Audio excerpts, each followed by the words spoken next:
Welcome to today's Unshackled Moms Alliance episode. Today's guest is proof that sometimes the best superheroes aren't born in labs or alien planets. They're doodled in the back of study hall when you're supposed to be doing homework. Meet Rob, husband, dad, collector of bobbleheads, self-proclaimed nerd, and the creator of Super Penguin and Super Penguin 2. His hero may waddle, but he packs a punch, and his story is packed with humor, heart, and just enough chaos to make it unforgettable. What started as a lunch table comic strip turned into a full-blown animal-powered universe with crime, capes, and courage. Rob brings all the best parts of nerd culture, family life, and faith into his storytelling, and today we're going behind the scenes of Eagle City to learn how it all came together. Oh, before we dive in, don't forget to like, subscribe, and share this episode with fellow superhero fans. Click on the link in the show notes to enter for a chance to win your very own Super Penguin goodie box, because every hero deserves a little surprise. Let's get to it. Hey, Rob, welcome to our show. Hey, thanks so much for having me. So let's just start with the basics. Who Sure. is Super Penguin, and how did he come to life in your imagination during study hall all those years ago? Yeah, so this is Super Penguin right here in the middle of the cover of my book. Love He's it. a superhero I created. I think it's been like 20 years ago now when the first version of Super Penguin kind of emerged from my creativity. So you alluded to it a little bit already, but when I was a student in high school, I was in study hall and wasn't a great student. Instead of studying or doing homework like study hall was designed for, instead I would doodle, little ADD it mixed in my brain. So I would doodle and do other things. But one day I just so happened to I doodled a penguin at first, really just because it was easy to draw and I liked penguins. That doodled, and I started kind of messing with the doodle. I put glasses on him. I put a hat on him, and then eventually put a cape on him and kind of erased the other little things I'd put on him and thought, oh, Super Penguin, that's kind of funny and silly. I'll show my friends. And they laughed at it and thought it was silly and, teased me for a little bit of, why aren't you studying in study hall? Why are you drawing penguins instead? But then I turned him into a little comic strip, again, in study hall, not doing what I'm supposed to, creating comic strips. And I'm a horrible artist, a lot of stick figures, and I had to explain what animals were which at some points because they just were horrible drawings. But the stories I would put in those little comic strips were funny, and my friends enjoyed them. And as we all remember, peer pressure in high school, if someone laughs and likes something that you do, you keep doing it. So I kept doodling. I probably had a dozen strips or so that I put together for my friends. And then that was kind of it for a while. I went off to college and I shared the same doodle with my college friends, and they didn't think it was nearly as funny as my high school buddies did. So I would still doodle them every once in a while if I was in a lecture or something that I was kind of losing interest in, but didn't really do as much with it until years later, probably another 15 years or so after college. I'd met my now wife, Haley, and during the kind of courting process, we're talking and sharing a little about each other. For whatever reason, Super Penguin came into the conversation, and I drew a little doodle for her the same way I drew back in high school, and she thought he was cute and thought it was just a neat idea and I should do something with it. In that between high school and that date with my wife, I had done some journalism. I worked for the local newspaper. And so writing was something I was pretty good at. I enjoyed doing. And she encouraged me to work on it. So I just started kind of writing down paragraphs here and there, put together an outline of a story. And I started and stopped and started and restopped and back and forth a whole bunch. And eventually had a story together that I ended up getting published. I love it. I love it.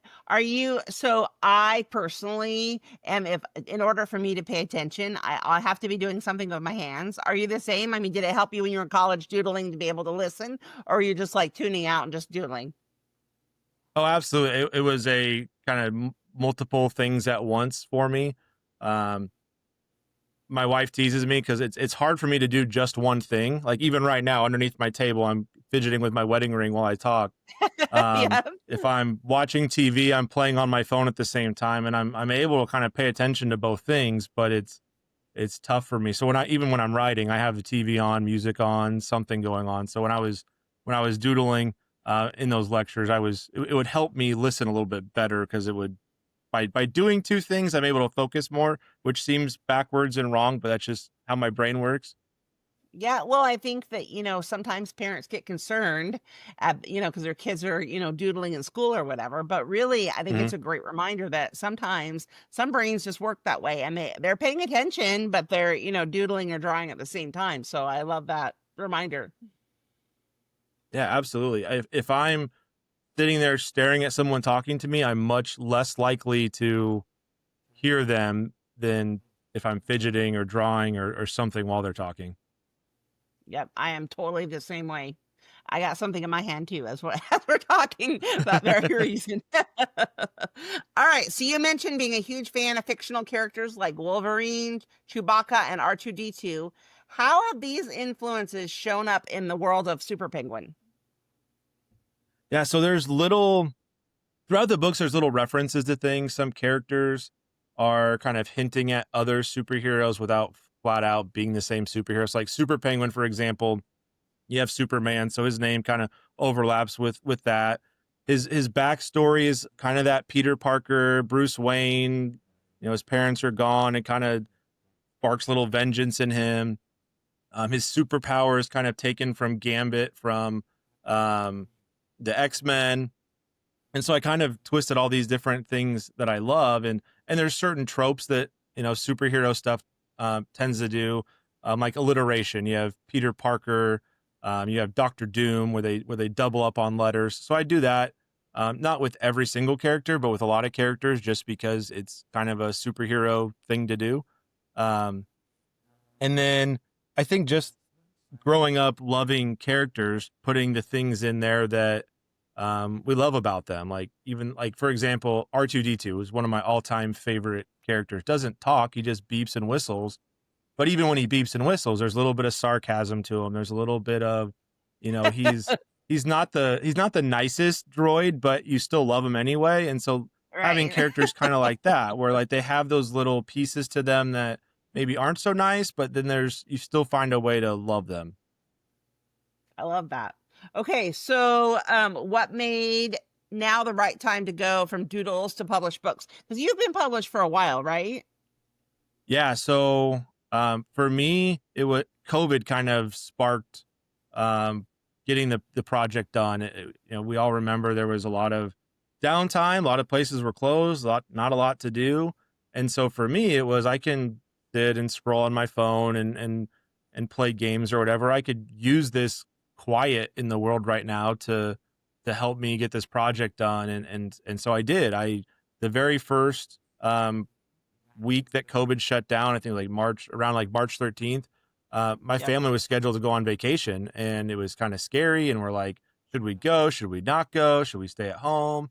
And I just had this like feeling, and this, kind of hearing God's voice, like, you should still go. Like, this is your opportunity to get away, focus. At the time, it was just me and my wife. And so we didn't have kids in the mix yet to, I don't want to say get in the way, but kind of, they're kids. You need to pay attention to them. And so I didn't have those things taking my attention. And instead I could focus on that. And it opened that up for me. Yeah. Yeah. I love that. So, what's your writing process like? Are you a planner? Or do you just are you like just kind of go for it, or do you plan like each section, or a little bit of both? It's a mixture of both. I think, there's kind of two categories of writers. There's kind of the planners and the fly by the seat of our pantsers. I have sort of a generic outline that I follow. Like, this is what I want to happen. Here's the beginning. Here's something that happens in the middle, and here's the ending. But I don't have every single piece to it. I Yeah. mentioned earlier that with the ADD, I try to like use that to my advantage, where like I let ideas just kind of captivate me in the moment. Like, as I'm writing, an idea pops in. Okay, let's see how to work that in there. It popped in for a reason. Try to add it in, try to mix it up. Um, sometimes I plan, like I have kind of a generic idea of like what I want to use and create like over a 5 or 6 story arc that's kind of Super Penguin's full story. But I found that like I tend to use those sooner than I plan. So I'm working on my third book now, and there's a character that I kind of had for a maybe in the fifth book, maybe in the sixth book, and as I'm writing, just had this like he would go really well right now. So let's put him in book 3 instead of saving him for later. Um, so yeah, but so like you said, a mixture of both, some planning, but a lot of just in the moment, let creativity come to me as I'm sitting down at the computer writing. Yeah, I love that. I love that. So I have several author friends, and they feel like as they write books that they get to know their characters and they come to love their characters, and like they almost become real people. Is that the same for you or no? Yeah, I definitely feel that way. There's just there's a special bond about creating something. You know, I think we feel it with our children, but I think we also feel it with characters writing when we're writing. Even some of the bad guys, like I know this guy's the villain in my story, but I know how he got to become a villain. I know why he went that way, um and I still love him. It feels like they kind of feel like your kids. You don't have a favorite, you don't have a least favorite. They're just Yeah. all different and a part of your family. And same way with creating characters. Yeah. My youngest has started to watch Smallville, which, was like Hmm. way back in the day. But it's been interesting. Like I watched some with him, and the interesting how they have created some of the characters that come alongside, the backstories, which I think is so important. So tell us a little bit about the universe of Eagle City. How did it evolve from a funny lunch table idea to the full-fledged animal populated metropolis? And so when I first started writing the books, they kind of took place in our world, and it was just like a regular penguin you'd see at the zoo, who's a couple feet tall. And I really struggled with that story, and um, about that 2020, 2019 or so, I'd seen the movie Zootopia, and I had watched so many movies that had animals doing people things, going back to the early Disney Robin Hood with the fox, and Kung Fu Panda, and movies like that were movies that I loved. And for whatever reason, my brain hadn't connected the dot that like Super Penguin should sort of operate in that world. Um, so when I saw Zootopia, like it kind of clicked, like, oh, that's how I should, frame this universe. It should be more animals, no people. I play the term multiverse gets thrown around a lot now, especially like in Marvel and DC with some of their TV and movie projects. But this is basically a portion of our multiverse where people don't exist. And because people aren't in the way of the animals evolved into doing people-y things. So, they have cell phones, they have cars, they have all the things that we have. They just don't have us. And um, throughout the story, like he starts off as just this regular guy. He's a sports writer. I took some of what I did growing up in sports media, used that into the story, told some of my own stories that I experienced in the sports writing world. I kind of used that in some of his backstory and some of the early things that happened to Paul. And yeah, it just sort of evolved from there. Superheroes started showing up because bad guys showed up, and someone needed to step up and be the good guy. And so Paul Frost, who becomes Super Penguin, is that guy. I love it. I love it. Okay, so how so you talked a little bit about how Super Penguin evolved from a sports writer to a hero, and Mhm. how much of that journey reflects your personal or professional growth? Um, there's some overlap in there. Like there's a story I tell, um, and I just shared this earlier this week with some kids at a sports media camp.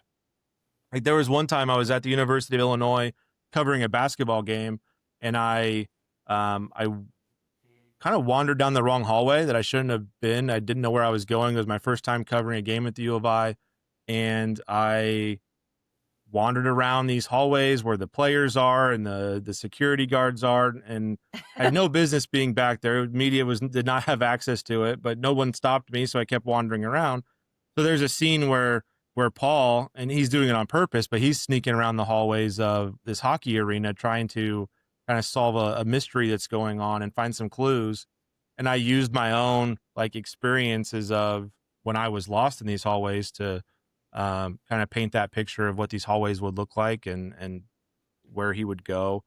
I think, for me, Super Penguin, we both, so before I was an author, I worked in the fast food industry for something like 15 or so years. And it was a job that I liked a lot. I loved the people that I worked with, but it wasn't something that I loved doing every day. And that then evolved into me figuring out how to do the writing thing as my full-time job. And I'm still figuring that out. But, Super Penguin kind of has a similar experience too, where he's, doing something that he's good at, something that he enjoys doing. He enjoys the people he's doing it with, but it wasn't his purpose. It wasn't his, what he was meant to do. And so taking that step of faith, even though, for me, I didn't know much about the author business other than I loved writing and I was going to figure it out. Superheroes are brand new to this world that Super Penguin's in. So there is no one to, tell him how to do it or show him the ropes. He has to figure it out as he goes. And and I think that's sort of the parallel of me and him. Do you still love sports? I do. I'm a big Green Bay Packer fan. Are you really? Yes. Yeah. Go Pack Go. I love Go Pack Go. So I'll give you a quick funny story. So, or not necessarily funny, but I think a really neat story. So my son Parker, he was born on November 16th, 2021, which was also the most recent opportunity for fans to buy shares of the Green Bay Packers. If you don't know, if anyone listening, like the Green Bay Packers don't have an owner like every other sports team does.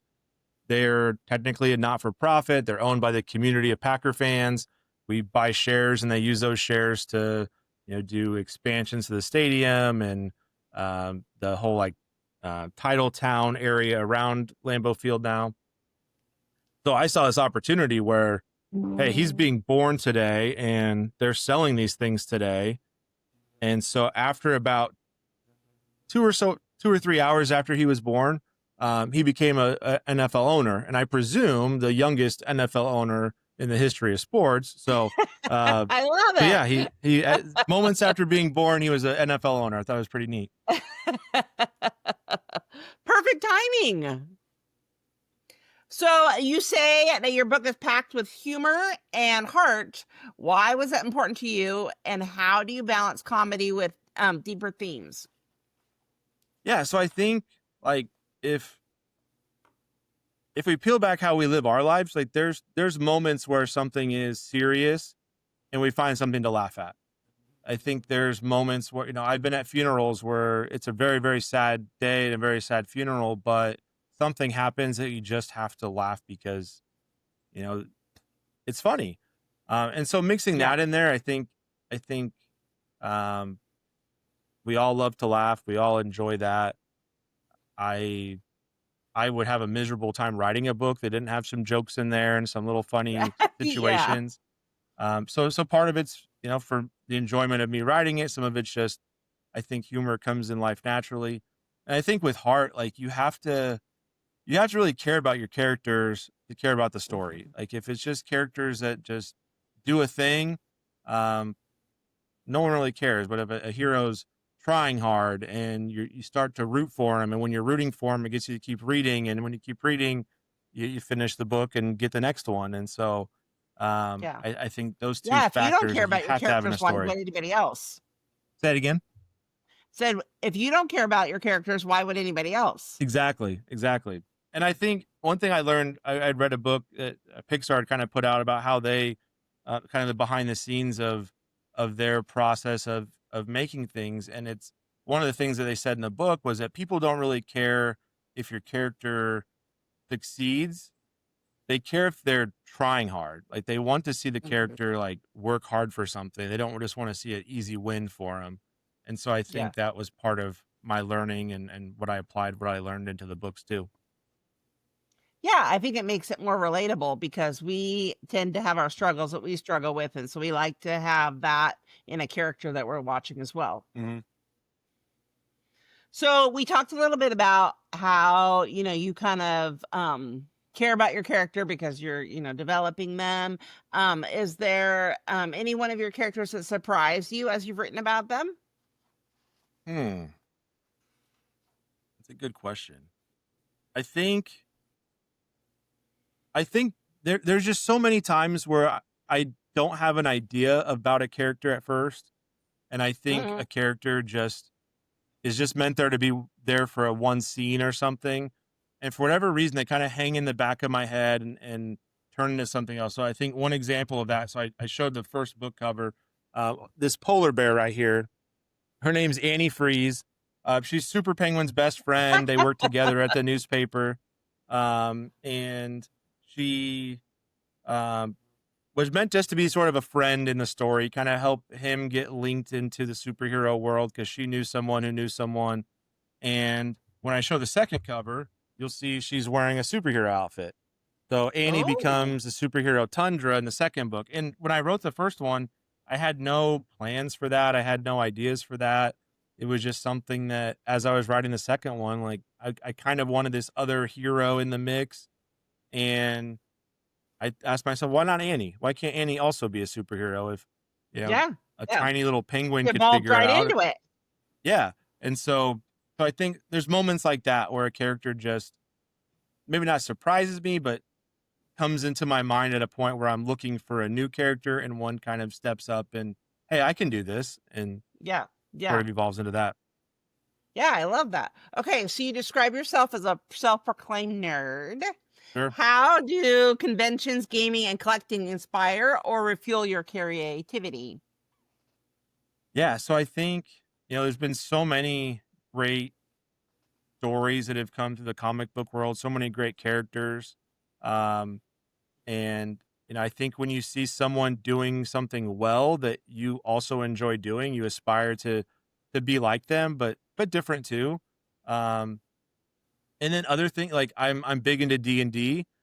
For a while I was a player, and now I'm doing the game master piece of it, and it's really a collaborative story that you're all painting together, um, playing as your character or being the game master who's basically laying out a story that's interactive. And so I think anytime you're telling like you only get better at telling stories by telling more stories. You only get better at writing by doing more writing. It doesn't have to necessarily be the same topic or the same genre or whatever. But like for me, those things just continue the story making process. If I'm watching a Yeah. movie, I'm not just watching it for fun and eating popcorn. I'm thinking like how they tell the story, how the characters do certain things. Um, Character motivations, all those things started kind of creeping into my brain now when I watch a movie, paying attention to the story elements. That's cool. So who have you met in conventions or in, different areas that you've gone to that really inspired you the most? Oh man, I've been super blessed that I've got to meet a lot of them. Some of them even become friends. So Sean Weiss, who was Goldberg in the Mighty Ducks movies, we were at a convention, and if you don't know Sean's story, Sean had experienced a lot of tough times in his later kind of midlife.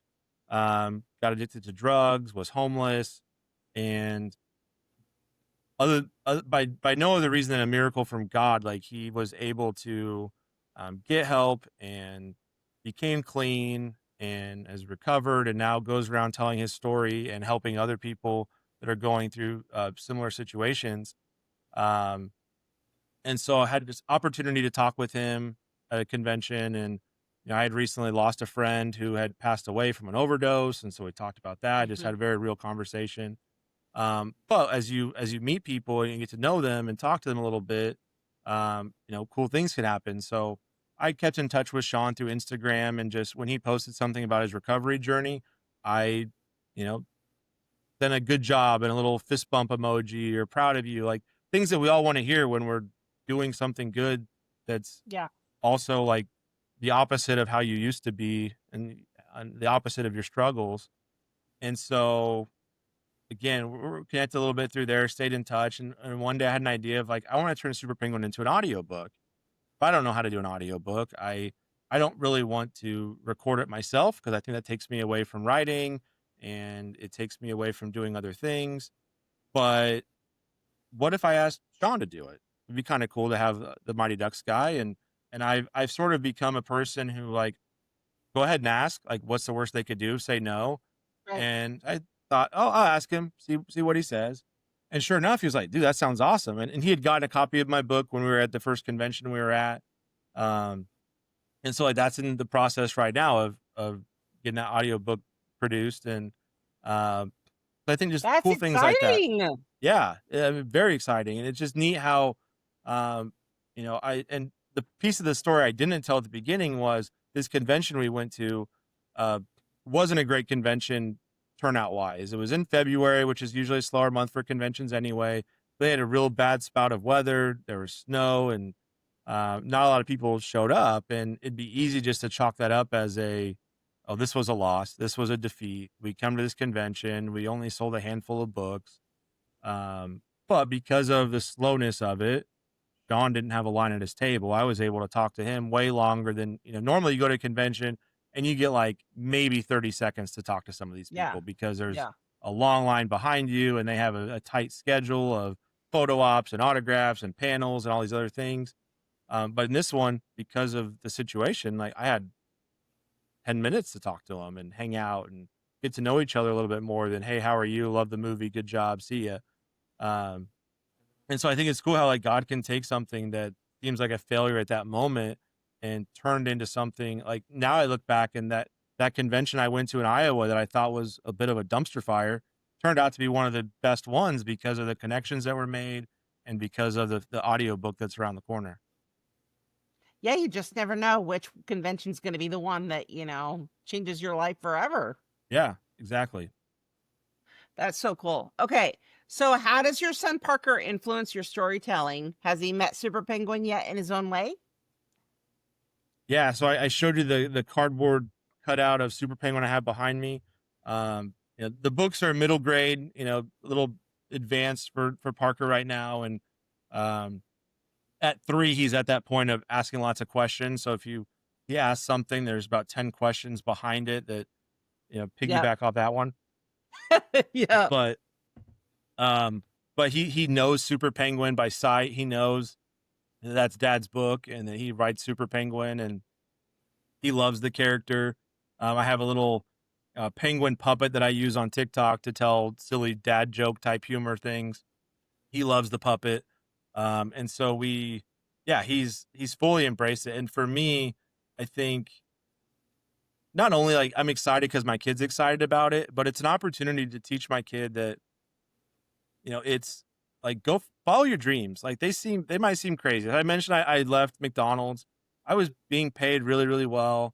I was working for my parents, and so I had an opportunity to take over the business from them. And it would have been very safe and very, easy to kind of plug myself in and continue to, make money at it. But it was something I wasn't passionate about, and I think that's Yeah. an important lesson that we can pass along to our kids is find that thing you love doing and then figure out how to make a career out of it, and you'll be really, really happy.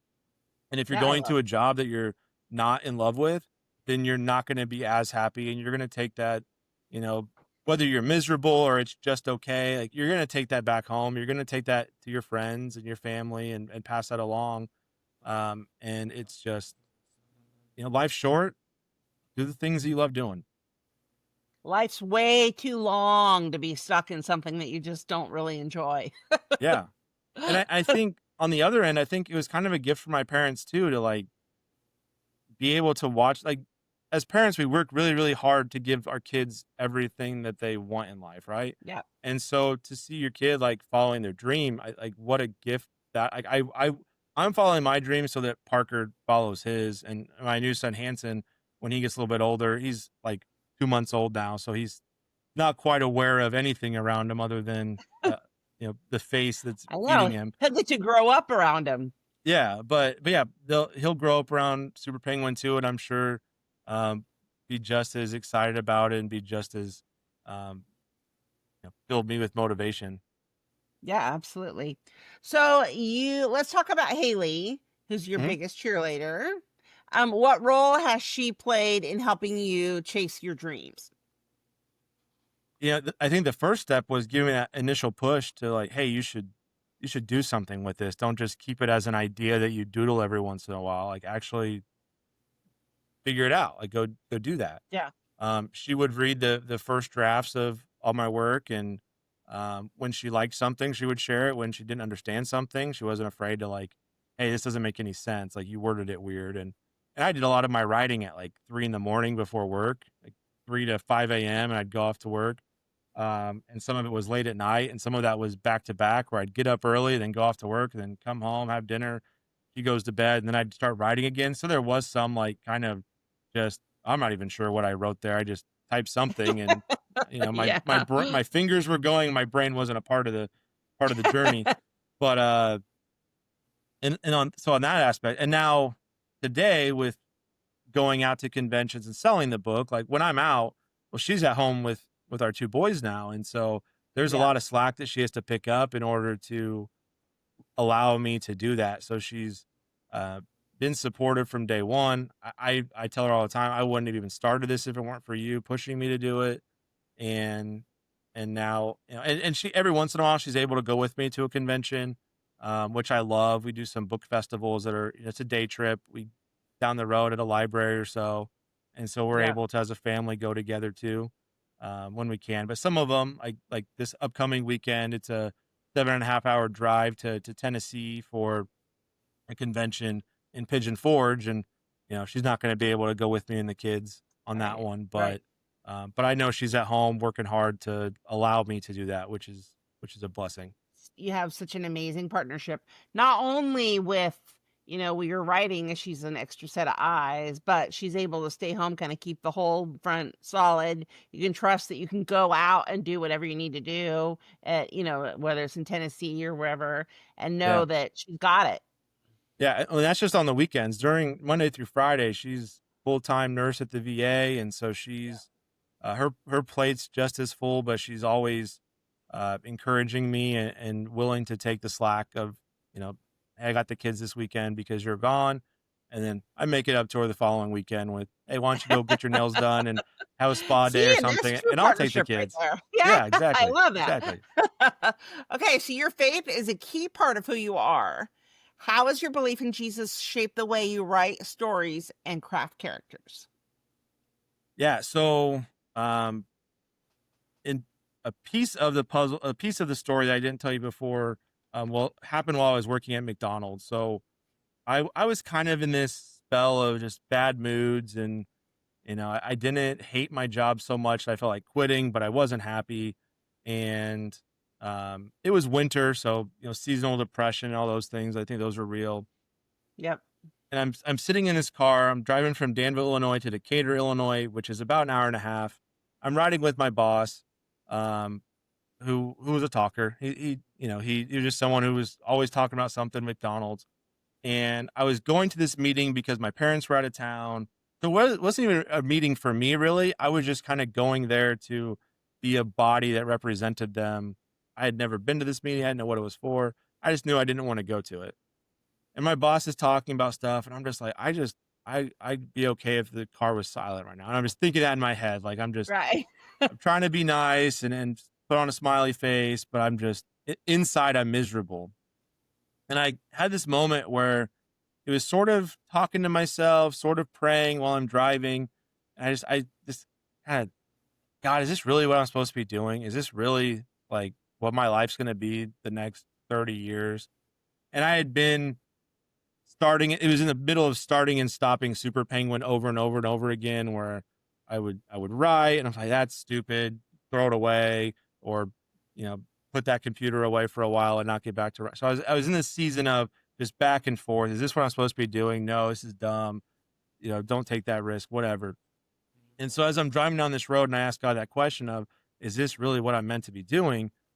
This truck pulls alongside me and on the side of it, it was a Scholastic book fair truck, and had Clifford and I think the Berenstein Bears or all these different characters on it.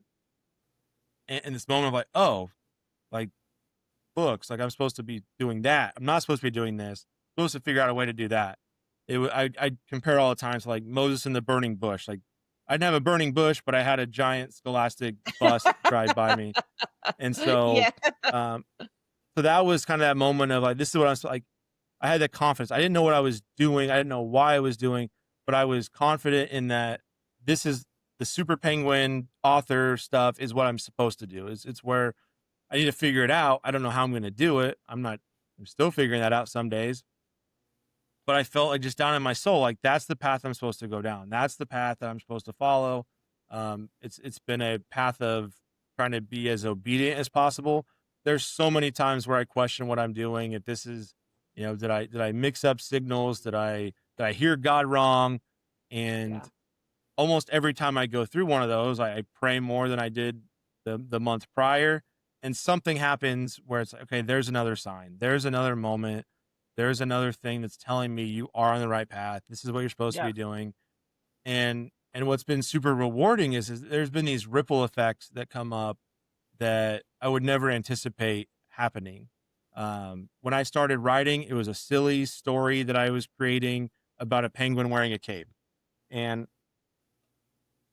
after the first release of the book, I had multiple moments where parents of kids that are dyslexic come up to me and talk to me about my book, and they would say really nice things that their kids enjoyed it, and then they would talk about how their kid hated reading before they read Super Penguin, Yeah. and it was such a struggle and it was such a fight, and they hated it, and then they gave Super Penguin a try, and it sparked a love for reading in them.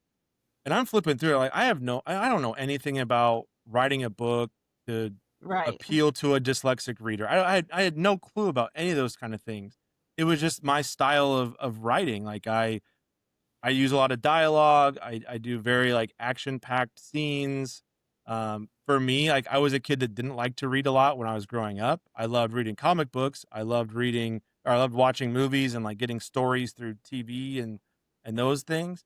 But picking up a book and reading was kind of one of the last things I ever wanted to do. Right. And there were exceptions, like the Harry Potter books I liked a lot, and some other things. But I would not say I was a reader growing up. And I tried to write a book for a kid that was like me, like short chapters. Yeah. I was someone that first thing I do when I pick up a book, and I still do it to this day, how long is chapter one? If it's 4 or 5 pages, I'm in. If it's 20 pages, I might read it tomorrow, and I set the book down, I go do something else.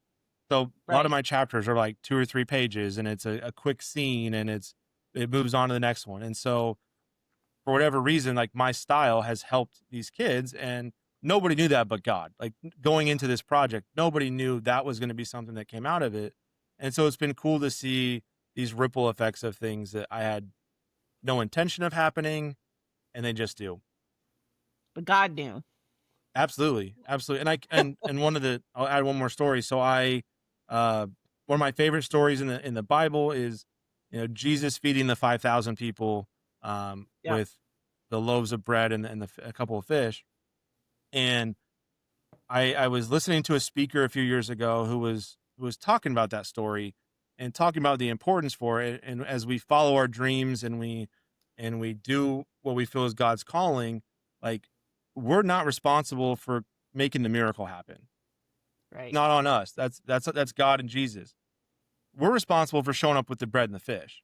And so my bread and fish has become a penguin wearing a cape. And so, as I go through this, it's not me trying to figure out, how do I become the next Dog Man or Harry Potter or Diary of a Wimpy Kid or whatever it is. I just need to show up with my penguin and follow where I feel like God is calling me to go, and show up with my bread and fish, and God will figure out the rest. Yeah, absolutely. Absolutely. So, do you see Super Penguin as a vehicle for deeper truths or hope, even for people who aren't necessarily looking for it? Yeah, I think there's moments throughout the book. Like I didn't try to like, beat anyone over the head with like a heavy moral or anything. But there's Right. little moments and little, I think, analogies that you could draw from it. I think a big one is, you know, Super Penguin's your prototypical underdog. Like, he's a little guy fighting for what he think is right. And, sometimes we face situations like that. It's not the easy thing to do. It's not, you're kind of walking into a David Goliath situation and you're David, but you show up anyway, you do what you can, Yeah. and God will carry us through there too. Um, yeah, so I think there's little moments like that where the story itself isn't necessarily something about um, a particular moral, but there's moments of, I think, lessons in forgiveness, important lessons in friendship, and things like that that I think are important for kids and grown-ups to hear. Yeah, that's awesome. Okay, so I like to end all of my podcasts with a little rapid fire questioning. Sure. So Go. I'll ask you questions and you just say first thing that comes to mind. Okay. Ready? Okay, Super Penguin's favorite snack. Anchovy clubs. Those are in the book. He likes anchovy clubs. If Super Penguin went head to head with Chewbacca, who wins? In the first book, Chewbacca. Second book, Super Penguin. Third book? Still Super Penguin. Name one thing on your nerd bucket list. Ooh, I want to go to Comic-Con in San Diego. Ooh, yep. I've heard that one's a good one. If you could add any real life celebrity voice to the animated version of Super Penguin, who would it be and why? We kind of talked a little bit about that, but is there anybody else? I grew up being a huge Robin Williams fan. I got to meet him once in Bloomington, Indiana, when I was in college there. And so if Robin Williams could voice someone in the Super Penguin movie someday, that would have been a dream.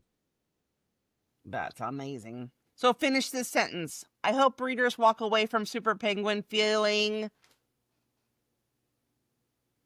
Entertained is probably the first thing. And then I think there's other adjectives I could throw in there, but I think any author just wants your story to be enjoyed. Yeah, I love it. Well, thank you so much for coming on and telling us about Super Penguin. And I hope all of you go out there and get yourself one.